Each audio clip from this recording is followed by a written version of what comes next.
Welcome to our channel vision classes by Raju sir. बच्चों, तो आज मैं राजू सर आप लोगों को कुछ एक बच्चों से इंट्रोड्यूस करवाना चाहता हूँ। ये 9th का एक बच्चा है, इधर ध्यान दीजिए। इसका नाम गजेंद्र कुमार है और आज का 9th का 1.1 चैप्टर में जो भी क्वेश्चंस बनेंगे आज के वीडियोस में, सारे क्वेश्चन यही बनाएंगे।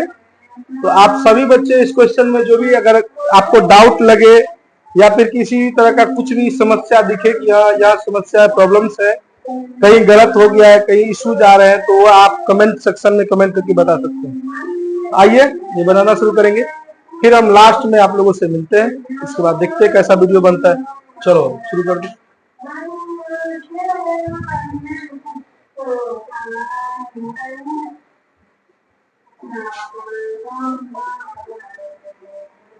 थोड़ा सा बीच में आ जाओ।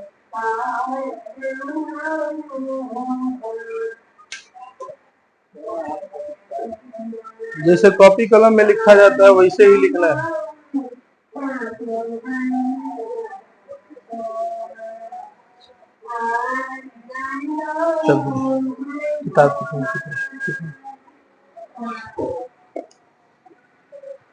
पहला सवाल है, नीचे दिए गए कथन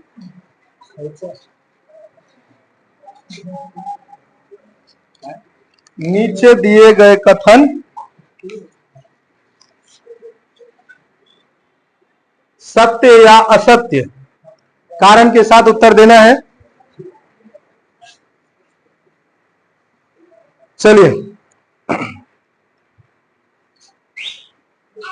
कारण के साथ में उत्तर बताना है। सबसे पहला क्वेश्चन यही है। आप लोग बच्चे भी अपने सामने में किताब रख लीजिए और कोई नहीं, आप आगे बढ़िए लिखने, कोई दिक्कत नहीं।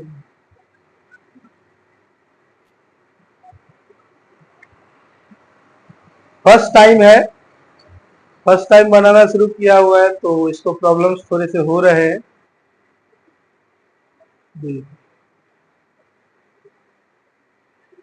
थोड़ा सा तेजी में लिखिए। चलो कोई नहीं, आप लिख के चलते चलिए।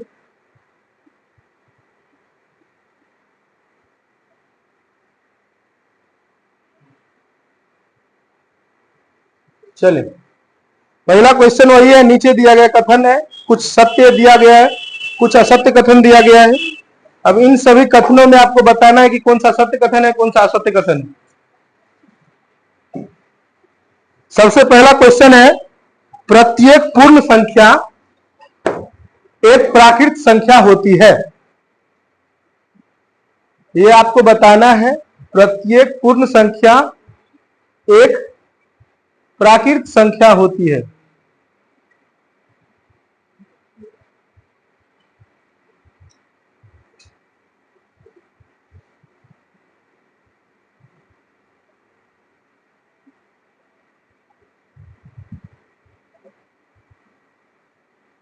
प्राकृत संख्या होती है। थोड़ा सा तेजी में लिखने का ट्राई करो बाबू, उतना धीरे लिखेगा तब तो हो गया, पता चलेगा यही वीडियो एकदम 2 घंटे का हो गया। पूर्ण संख्या होती है, तो सबसे पहले बाबू आप लोग सब आदमी प्राकृत संख्या और पूर्ण संख्या को समझ जाइए। मैं थोड़ा सा इंटरप्टेड होता हूँ उस वीडियो में आप लोग को बताने के लिए, इसके बाद ये अपना आंसर दे देगा। 2 मिनट नीचे आ जाओ। यहाँ सवाल कह रहा है, प्रत्येक पूर्ण संख्या एक प्राकृत संख्या होती है। तो सबसे पहले प्राकृत और पूर्ण को समझ लेते हैं हम। प्राकृत संख्या किसको कहते हैं, उसके बाद समझेंगे पूर्ण संख्या किसको कहते हैं। आइए, प्राकृत संख्या कहते हैं, अगर आपको बात किया जाए प्राकृत संख्या का, तो इंग्लिश में कहता है counting number. A counting number is called a natural number. I mean, if you does not know about the English meaning of Prakrit Sankhya, the English meaning of Prakrit Sankhya is natural number. If someone asks you a question that what do you mean by a natural number, then you have to answer it. A counting number is called a natural number. अगर आप हिंदी में बात करें तो गिनती की जितनी भी संख्याएं होती है, गिनती की सभी संख्या को ही प्राकृत संख्या कहते हैं। प्राकृत संख्या कहते हैं। एज फॉर एग्जाम्पल मैं बात करूं तो 0, 1, 2, 3, 4, 5, 6 ऐसे करते ये अनंत तक जाती है। अनंत तक जाने का मतलब जो कभी अंत ना हो, जिस संख्या का कभी हम ये नहीं सोच सकते हैं कि ये यहीं तक हो जाएगा, इसके आगे नहीं हो सकता। तो ये हमारी प्राकृत संख्या हो गई। दूसरी संख्या एक हमने अभी तुरंत पूछा है आपसे, पूर्ण संख्या। कौन सी संख्या? पूर्ण संख्या। तो आइए बाबू पूर्ण संख्या को समझते हैं हम लोग। पूर्ण संख्या इसका अंग्रेजी होता है होल नंबर। होल नंबर पूर्ण संख्या किसको कहते हैं? तो those number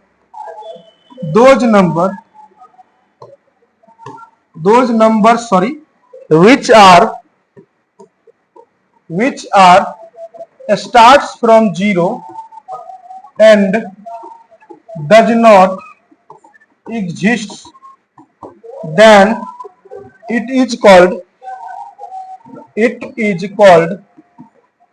whole number. Whole number that means कहने का मतलब है वह संख्या जो प्रायः 0 से प्रारंभ होती है और अनंत तक चलती जाती है, अनंत तक जाती है, तो उसे ही हम पूर्ण संख्या कहते हैं। पूर्ण संख्या कहते हैं। एज फॉर एग्जाम्पल की बात की जाए 0, 1, 2, 3, 4, 5, 6 ऐसे करते करते हम इन्फिनिटी तक जा सकते हैं, अर्थात कहने का मतलब है अनंत तक जाएंगे। तो दोनों ही संख्याएं आप सभी बच्चों को आराम से दिख रहा होगा और दोनों ही संख्याओं को आप लोग अच्छे से समझ भी रहे होंगे। यहाँ प्राकृत संख्या कहा गया है, गिनती की सभी संख्या को प्राकृत संख्या कहते हैं, जो शुरू हो रही है 1 से लेकिन अनंत तक जाती है। अर्थात कहने का मतलब है 1, 2, 3, 4, 5, 6 ऐसे आप गिनती करते करते आप अनंत तक चले जाइएगा, इसकी कभी अंत नहीं हो सकता। आप एक कल्पना कर सकते हैं, छोटे बच्चों का ज्यादा से ज्यादा लिमिटेशन होते हैं कि सर 100 अंत हो जाता है, 100 के बाद ही बच्चा 101 होता है, 102 होता है, 103 होता है, 104 होता है।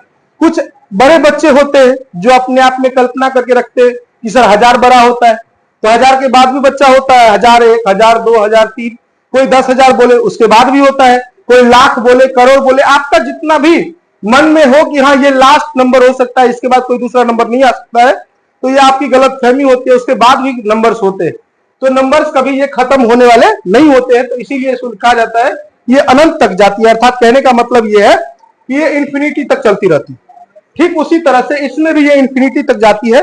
लेकिन आपको यहाँ जो क्वेश्चन पूछा गया है, क्या प्रत्येक पूर्ण संख्या एक प्राकृत संख्या हो सकती है? आपको जवाब इसमें बस देना है हाँ या नहीं। क्या आप हाँ में दे सकते हैं या नहीं में देते हैं?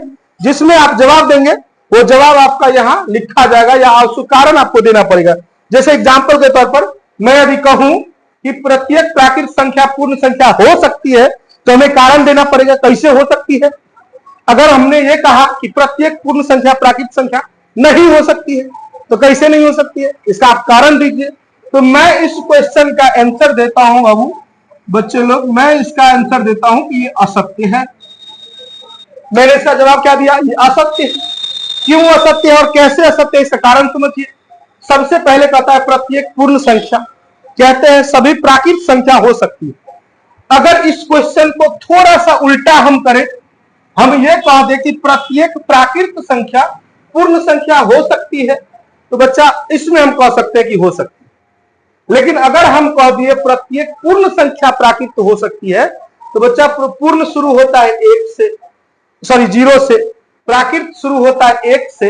यदि हम प्राकृत में 0 जोड़े तो पूर्ण बनती है। अर्थात कहने का मतलब पूर्ण जो होता है वो प्राकृत हो सकता है, प्राकृत जो है वो पूर्ण बन सकता है, लेकिन पूर्ण प्राकृत नहीं बन सकता है। तो याद रखिएगा बच्चा कि अगर आपसे पूछ दिया जाए कि सभी पूर्ण संख्या प्राकृत संख्या हो सकती है, तो सभी पूर्ण संख्या प्राकृत संख्या नहीं हो सकती, क्योंकि 0 पूर्ण संख्या है लेकिन वो प्राकृत संख्या नहीं है। लेकिन वही अगर हमको कह दिया कि सभी प्राकृत पूर्ण हो सकते हैं, तो बिल्कुल हो सकते हैं। क्यों? क्योंकि प्राकृत में 1, 2, 3, 4 आते हैं, पूर्ण में भी 1, 2, 3, 4 आते हैं। तो सभी प्राकृत पूर्ण हो सकता है, लेकिन सभी पूर्ण प्राकृत नहीं हो सकता है। तो आइए हम देखते हैं इसके आगे जो भी क्वेश्चन बनाने वाले बच्चे हैं उन्हीं से। थोड़ा सा ये क्वेश्चन था समझने वाला, तो इसीलिए मैं इंटरप्टेड हो गया। आ जाओ बना लो। तो पहला सवाल तो हमें लगता है आपका कंसेप्ट क्लियर हो गया होगा। हम चलते दूसरे सवाल में।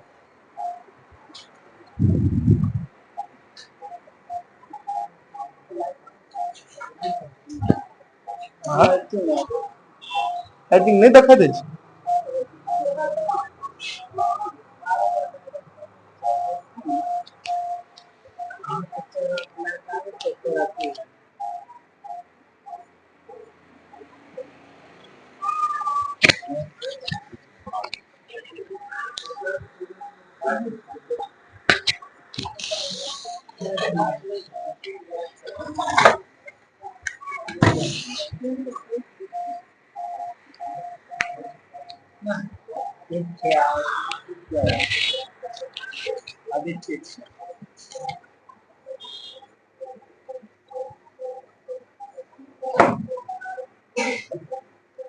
चलिए अगला सवाल है, प्रत्येक पूर्णांक एक परिमेय संख्या हो सकती है। तो आइए बाबू हम लोग पूर्णांक को भी थोड़ा सा समझते हुए चलते हैं और परिमेय संख्या को भी समझते हुए चलते हैं। परिमेय संख्या को अंग्रेजी में रेशनल नंबर कहा जाता है। अगर इसकी डिफिनेशन की बात की जाए तो those natural number which are written in the form of PYQ where Q is not equal to 0 we can call that it is rational number. That means कहने का मतलब है वैसी प्राकृत संख्या जिसे बट्टे के रूप में PYQ के रूप में लिख सकते हैं, जहां नीचे में बट्टे के नीचे में Q के जगह पे 0 नहीं होना चाहिए।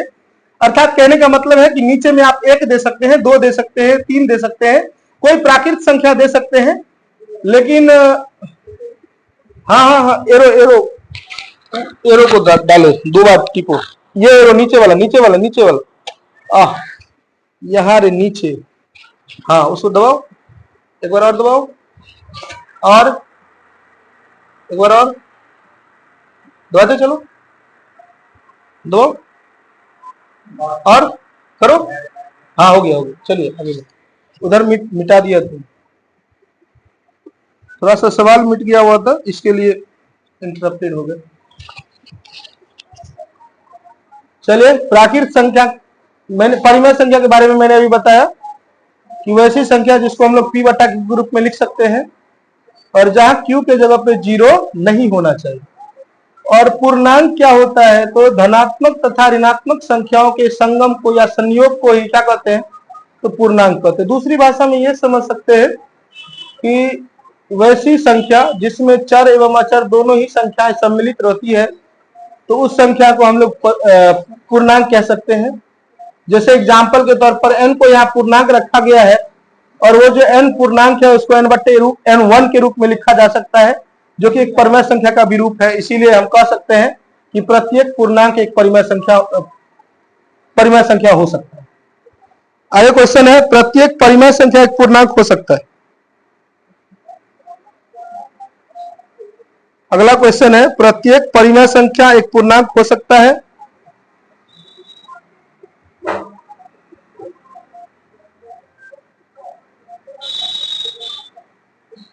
हो सकता है कि नहीं हो सकता है, तो बच्चा इसका जवाब सीधे सीधे होगा नहीं, क्योंकि प्रत्येक पूर्णांक जो परिमेय संख्या जो होती है वो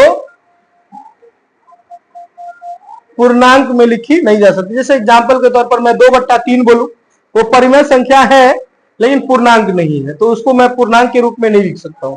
अर्थात कहने का मतलब यही है कि प्रत्येक परिमेय संख्या पूर्णांक के रूप में लिखी नहीं जा सकती है। तो ये इसका जवाब सीधे सीधे असत्य हो जाएगा।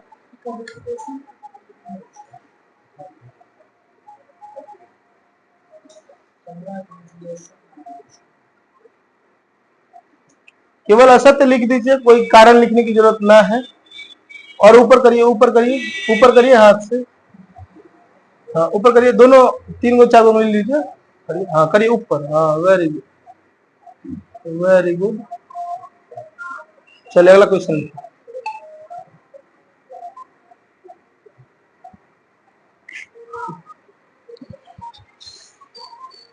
चलिए क्लियर है।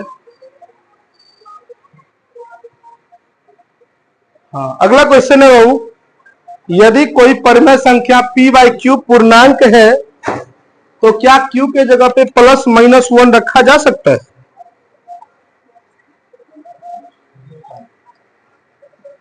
ये असत्य है,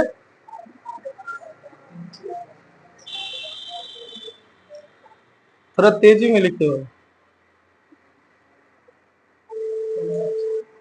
तो गाहे गधा जैसे कर रहा है, एकदम बलेल बच्चा है भाई, स्लो उठा दी।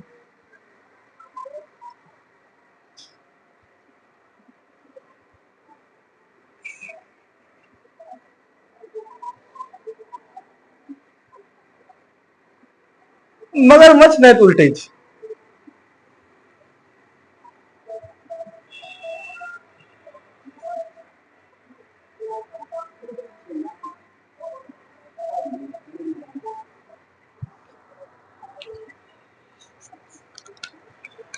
आप भी बोलते चलिए, थोड़ा सा क्वेश्चन पढ़ते हुए आगे बढ़ते चलिए।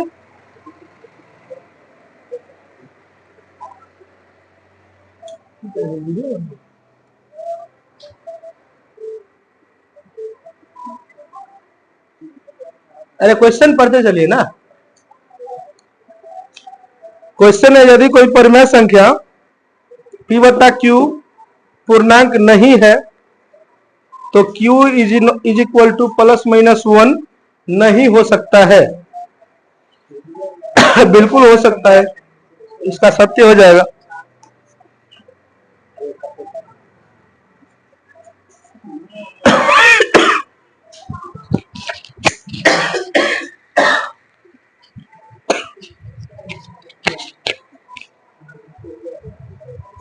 बिल्कुल हो सकता है।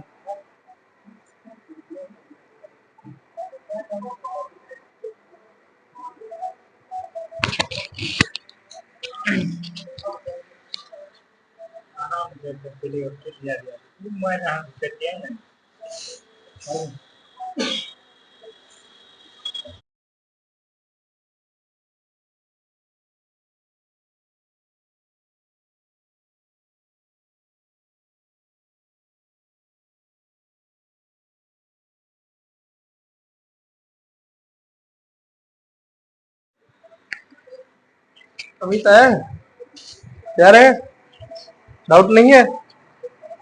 डाउट भी है, तेजी में करो बाबू।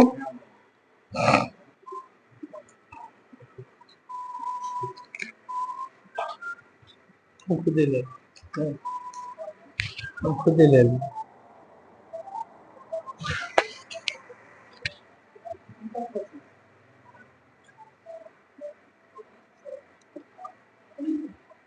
चलो लाओ गजिंदर, तुम देखते रहो, यहीं रहो, जाओ मत कहीं।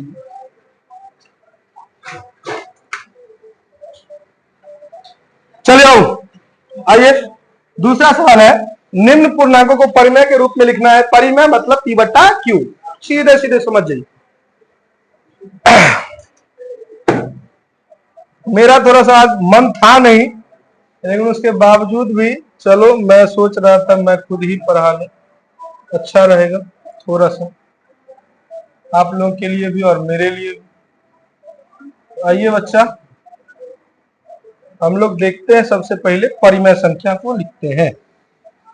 परिमेय संख्या, परिमेय संख्या वैसी प्राकृत संख्या, वैसी प्राकृत संख्या जिसे प्रायः p बाई क्यू के रूप में,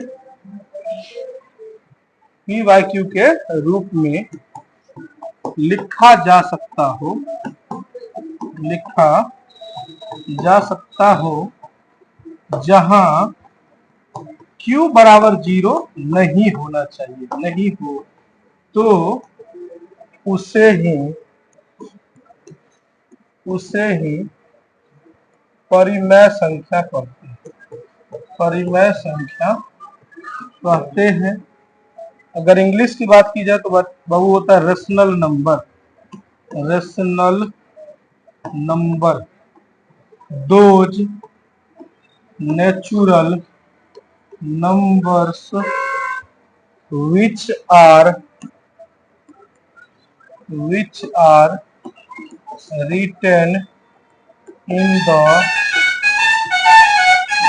form of p by q where q is not equal to 0, then it is called rational number. Rational number देख लो आराम से, परिमेय संख्या वैसी प्राकृतिक संख्या जिसे हम बट्टे के रूप में लिख सकते हैं। बट्टा कहने का मतलब है एक अंश हो एक हर हो। अंश को हमने पी कहा है, हर को हमने क्यू कहा है, अर्थात कहने का मतलब पी बाई क्यू के रूप में लिख सकते हैं। जहां क्यू बराबर 0 नहीं हो मतलब क्या है कि Q is not equal to 0 होना चाहिए, तो नहीं हो हमने लिख दिया बाय मिस, नहीं होना चाहिए, यह नहीं है। पी बाई क्यू के रूप में लिखा नहीं, मतलब सॉरी, पी बाई क्यू के रूप में लिखा जा सकता है जहां क्यू बराबर 0 नहीं होना चाहिए, बट्टे के नीचे में 0 नहीं हो। अगर नहीं है तो समझ जाइए वो परिमेय है। अगर होता है तो वो बहु अपरिमेय में भी नहीं आ जाता है, वो इमेजिनरी नंबर में आता है। हम लोग पढ़ते हैं अभी फिलहाल जो संख्या पढ़ रहे हैं उस संख्या को कहते हैं रियल नंबर। जो चैप्टर पढ़ रहे हैं उस चैप्टर का नाम है वास्तविक संख्या अर्थात रियल नंबर। आप जब नंबर सिस्टम को पढ़िएगा ना, अब पहले मैं इसको थोड़ा सा डिटेल में डिस्क्राइब कर लेता हूं। अगर आप नंबर सिस्टम की बात करते हैं, जब आप नंबर सिस्टम में आइएगा तो दो प्रकार के नंबर्स होते हैं। एक हमारे रियल नंबर हो जाते हैं, एक इमेजिनरी नंबर हो जाते हैं। एक होता है रियल नंबर और दूसरा होता है imaginary number, IMAGINARY, imaginary NUMBER। तो ये जो कॉन्सेप्ट है आपका imaginary number, you must have to follow this instructions, you must have to read this chapter imaginary number is in class 12th and more than 12th। अर्थात कहने का मतलब क्या है ना कि आप या तो 12वीं में पढ़िएगा या तो उससे ज्यादा आपकी क्लास में पढ़ने को मिलेगा ये इमेजिनरी नंबर। आपको 10वां तक जो भी पढ़ना है वो सारे के सारे आपके इस ब्रांचेस में आएंगे, रियल नंबर के ब्रांचेस में आएंगे जो भी आपको पढ़ने हैं। तो हम लोग जो पढ़ रहे हैं अभी एट प्रेजेंट में वो रियल नंबर है। रियल नंबर की दो ब्रांचेस होती है, जिसमें पहला रेशनल नंबर हो जाता है, दूसरा इरेशनल नंबर हो जाता है। अब रेशनल नंबर के दो ब्रांचेस होते हैं जिसमें हम लोग इंटीजर मानते हैं, उसके बाद मतलब दूसरा फ्रैक्शन मान लेते हैं। उसके बाद फिर हम लोग जाते हैं इंटीजर के दो ब्रांचेस होते हैं, फिर हम लोग फ्रैक्शन के दो ब्रांचेस होते हैं। तो इस तरह से हम लोग पढ़ते आते हैं। फिलहाल अभी उतना डिटेल नहीं जा रहे, बस इतना समझा रहे हैं आपको कि जब कभी भी बट्टे के नीचे में 0 आ जाए, जैसे एग्जाम्पल के तौर पर मैं आपको बताऊं 2/0, it means it is a imaginary number, it is not a real number. ये वास्तविक संख्या नहीं है, ये काल्पनिक संख्या है जिसका कोई भी मान हो सकता है। 2/0 का क्या मान होगा वो आप नहीं कल्पना कर सकते। जैसे मैं अगर बोल दूं 0/2 लिखा कहीं तो इसका मतलब होता है 0। बट्टे में अगर कुछ भी है, ऊपर में हर में कुछ भी रहे, अंश में यदि 0 है तो वो रियल नंबर को डिनोट करता है। यदि हर में 0 आ गया, दैट मींस कहने का मतलब नीचे में 0 आ गया, तो वो कभी भी रियल नंबर को डिनोट करता ही नहीं है, वो इमेजिनरी नंबर को डिनोट करता है, मतलब काल्पनिक संख्या बताती है। तो फिलहाल हम लोग जो पढ़ रहे हैं, जिस क्लास में पढ़ रहे हैं, उस क्लास में हमें रियल नंबर तक ही पढ़ना है, इमेजिनरी नंबर पढ़ना है ही नहीं। तो फिर क्यों इसमें ज्यादा माथा लगाना। तो समझ जाइए जिसके हर में 0 ना हो, अर्थात नीचे में 0 नहीं लिख सकते हैं, उसको हम लोग रेशनल नंबर कहते हैं। और जिसके नीचे में 0 लिखा जा सकता हो उसको समझ जाइए ये हमारा इमेजिनरी नंबर हो जाता है। कभी कभार मैंने देखा हुआ था, एक दो बच्चों के बुक में लिखा हुआ था दो इरेशनल नंबर के बारे में, those natural number which are written in the form of PYQ where q is equal to 0, we can call that it is an irrational number. It's not right. If you think in irrational number we have written in the form of PYQ where q is equal to 0, then you are wrong. ये समझिए सबसे पहले जब आपको कहा जाए अपरिमेय संख्या लिखने के लिए, आप कह रहे PYQ के रूप में लिख रहे हैं, बट्टा में 0 दे दे, वो हमारी अपरिमेय संख्या, गलत बात है। वो वास्तविक संख्या ही नहीं होती है, आप उसको परिमेय या अपरिमेय कैसे डिस्क्राइब कर सकते हैं। तो खैर हम आगे बढ़ रहे हैं, चलिए। तो जो हमारा क्वेश्चन है, क्वेश्चन कर रहा है पूर्णांकों को क्या करना है, तो भिन्न के रूप में बदलना है। सबसे पहला सवाल है बाबू 9, पहला सवाल है बच्चा 9, इसको लिखना है तो बस सीधे 9/1 लिख दीजिए। ये हमारा परिमेय के रूप में हो गया, PYQ के रूप में हुआ, और जहां Q के जगह पे 0 है ही नहीं, एक है, 0 से बड़ा हमने लिखा हुआ, तो ये क्या हो गया हमारा रेशनल नंबर हो गया। दूसरे की बात करें -13 बट्टा में 1 बच्चा, मतलब PYQ हो गया जहां Q बराबर 0 नहीं है। अर्थात कहने का मतलब यह भी क्या हो, Q में 0 नहीं होना चाहिए या 0 से छोटा भी नहीं होना चाहिए। Q की बात कर रहे हैं हम, P की बात नहीं कर रहे। P मतलब अंश, Q मतलब हर में 0 नहीं होना चाहिए। तो हम 0 की हर की बात कर ही नहीं रहे। आप कभी लिखते हैं 3/-5, कभी आपने इस बात का कल्पना किया है कि 3/-5 का -5 ऊपर ही क्यों चला जाता है, नीचे क्यों नहीं रह पाता है। तो रेशनल नंबर हमें बताती यही है, परिमेय संख्या में यही बताती है कि कभी भी आपको नीचे में 0 या 0 से कम रखना ही नहीं है। अगर आप रख रहे हैं तो that means it's denote an imaginary number, you never call that it is a rational number, it is a real number, it is an imaginary number, sorry। चलिए थोड़ा सा ज्यादा ही डिटेल में चले गए। आइए ये हमारा हो गया। तीसरा क्वेश्चन हमारा है 20। इसको लिखना है तो 20/1 मतलब p/q के रूप में है, जहां q बार की जगह पे 0 नहीं है, क्योंकि जगह पे 1 लिखा है हमने। दैट मीन्स कहने का मतलब ये हो गया। ठीक है, आगे आइए। तीसरे का पहला सवाल कर रहा है बच्चा कि क्या p/q परिमेय संख्या है? परिमेय है यदि p बराबर 0 हो। हाँ बिल्कुल हो सकता है, बिल्कुल होगा, हम यहाँ हाँ लिख देंगे उत्तर में। दूसरा सवाल देखिए, दूसरा कहता है क्या p/q परिमेय है यदि q बराबर 0। हमने तो बार बार इसको चिल्ला चिल्ला के अभी बोला है कि जब ये q में 0 हो गया, परिमेय तो छोड़िए वास्तविक संख्या भी नहीं होती है, तो हम उसको परिमेय क्यों कहें। खैर उसके आगे चलते हैं हम लोग। इसके आगे का जो सवाल है चौथा नंबर पर, रिक्त स्थानों को भरे। रिक्त स्थानों को भरे, इसमें आपको बताना है 7/16 का जो दशमलव प्रसार है वो शांत है या अशांत है, आपको बताना है। आइए वो शांत और अशांत को देख लेते हैं। सबसे पहले शांत किसको कहते हैं? अंग्रेजी में टर्मिनल नंबर उसको कहा जाता है, टर्मिनेटिंग नंबर कहा जाता है। उतना अंग्रेजी जानने की जरूरत नहीं, इंग्लिश में जानिए, सॉरी हिंदी में जानिए। शांत और अशांत, अगर आप इंग्लिश में जानना चाहते हैं तो इंग्लिश में भी जान लीजिए, terminating number, non terminating number, शांत और अशांत का होता है। चलिए तो शांत किसको कहते हैं? तो शांत कहा जाता है वैसी संख्या जिसके हर में अर्थात नीचे में केवल 2 का पावर n गुने 5 का पावर m होना चाहिए, या 2 का पावर m गुने 5 का पावर n होना चाहिए, जहां m और n दोनों ही क्या प्राकृत संख्याओं को डिनोट करता हो, अर्थात कहने का मतलब है दोनों के दोनों प्राकृत संख्या को प्रदर्शित करता होगा, तो हम कह देंगे कि ये क्या है, शांत है। ठीक है, समझ में आ रहा है बच्चा? चलो 5 का पावर n हो गया हमारा, अर्थात कहने का मतलब है बाबू जो भी नीचे में चीजें रहेंगी उसमें आपको देखने हैं कि नीचे वाली चीज में बट्टे के ऊपर से में कोई लेना देना नहीं, नीचे से लेना देना है। नीचे में हम उसके एलसीएम लेंगे, फैक्टराइज कर लेंगे, या तो 2 आने चाहिए या तो 5 आ जाने चाहिए, नहीं तो केवल 2 और 5 आ जाए, उसके अलावे कोई भी तीसरा आ जाता है तो हम कह देंगे ये अशांत है, शांत नहीं।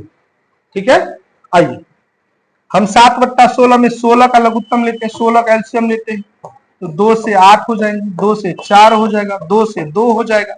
दैट मीन्स कहने का मतलब है 2 गुने 2 गुने 2 गुने 2 मतलब 7/2 का पावर 4। तो हमने आपको क्या कहा, 2 का पावर m हो, 2 का पावर m, दैट मीन्स कहने का मतलब क्या है ना कि 2 के जगह पे पावर में 1 हो, 2 हो, 3 हो, 4 हो, समथिंग एल्स कुछ भी हो, उससे कोई फर्क नहीं पड़ता है, लेकिन केवल 2 होना चाहिए, 5 होना चाहिए या 2 5 ही होना चाहिए, उसके अलावे कोई तीसरा नहीं होना चाहिए।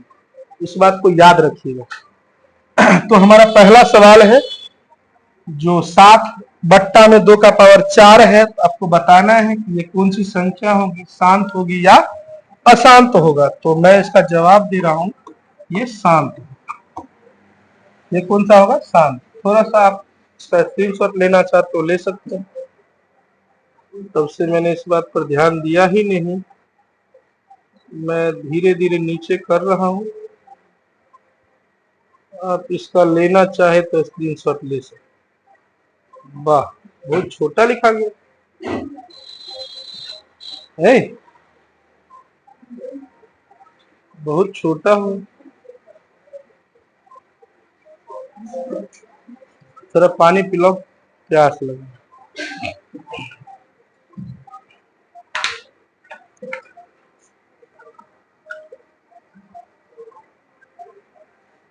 चलिए बाबू स्क्रीनशॉट ले लिए होंगे।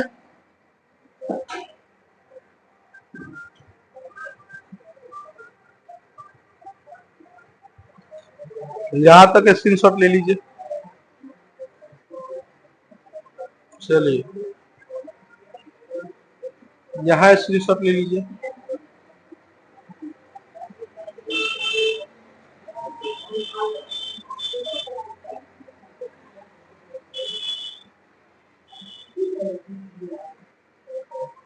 यहाँ ले लीजिए।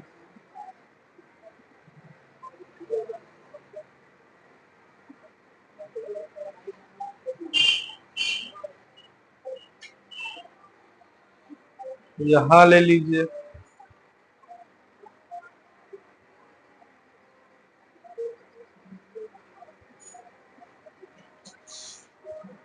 चलिए तो फिर मिलते हैं नेक्स्ट वीडियोज में। आज का वीडियो बस यहीं तक।